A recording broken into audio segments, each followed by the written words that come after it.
ভালো আছেন? রিক্সা কার এটা? আপনার রিক্সা?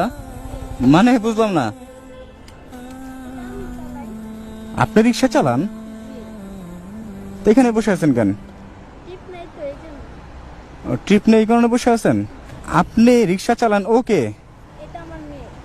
আপনার মেয়ে? ওকে নিয়ে রিক্সা চালান? আল্লাহ, তো ওকে নিয়ে আপনি কিভাবে রিক্সা চালান? কোলে নিয়ে এক হাতে চালান? তা আপনি মেয়ে মানুষ রিক্সা চালান, আপনার হাজবেন্ড বা আপনার বাবা মা কেউ নাই?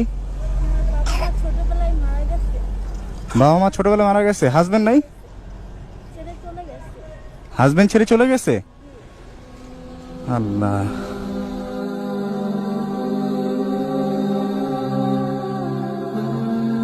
মানে আমি দূর থেকে দেখলাম, আমি কি ভাবলাম যে আপনি কি সিটে বসে আছেন নাকি সামনে, আমার কাছে কেমন যেন লাগলো।